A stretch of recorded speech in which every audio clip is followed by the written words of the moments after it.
What we've discussed today is so important because it's local, and where we sit, it reflects our reality. And I know we're making progress, but we're learning from this at the same time.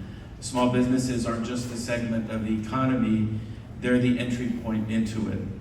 That's how people create jobs. We provide stability, we generate opportunity, and not just for ourselves, but for everyone. And we follow a dream, and our small business owners are just a little bit fanatical about what they do, and they have to be because they're out there all alone, especially during tough times. So thank you to each of our small business owners. When they don't recover, we don't just lose that output, it makes it harder for future small business owners. While we have resources and institutions that care, like Lift Fund and the Community Foundation, and all of our speakers that have been here with us today on panels, I invite you to look at the future and see the sunshine at the end of the tunnel. Our strongest recovery systems are ourselves. The best policy are people. And what makes the work happen is really up to us. So just know that things will get better, and we're willing to act on it. I just wanted to share, before I introduce our great CEO, that as we work forward, there's inspiration in the fact that we have 35 million small businesses in America.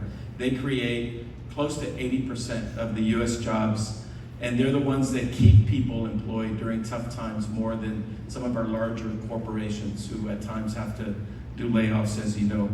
40% of our US businesses are owned by women. It's something that has been growing, which is good news. 43% of our Fortune 500 companies were started by an immigrant or the son or the daughter of an immigrant. That includes companies like Google and Facebook and many others. So the largest economy is our economy in the US. We're 20% of the economy, and with the USMCA, our trade agreement with Mexico and Canada, we're 1/4 of the global economy. So we're very lucky. So when times are tough, we need to help one another.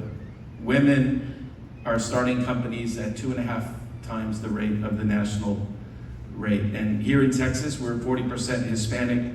Women start 6 times the national rate, Latina women, than the national rate. Our GDP, as 68 million Hispanic Americans, more than 20% of the population, again, demographics being a vital part of the Kerrville community and the rest of Texas, is $4.1 trillion. We would be the 5th largest economy in the world. So we are the future. Small business, in my opinion, is big business, and we should never forget that.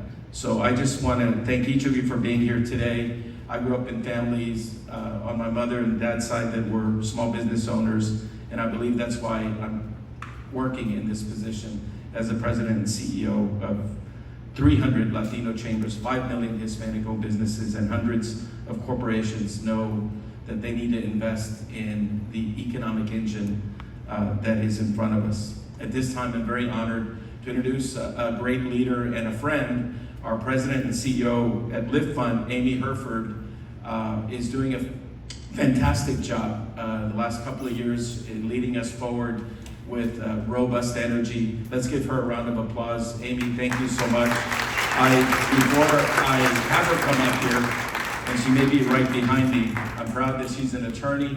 I'm proud that she was our general counsel, so who knows Lift Fund better than you all. And I want to thank each of the Lift Fund team members that are here. Amy has been our general counsel before being CEO.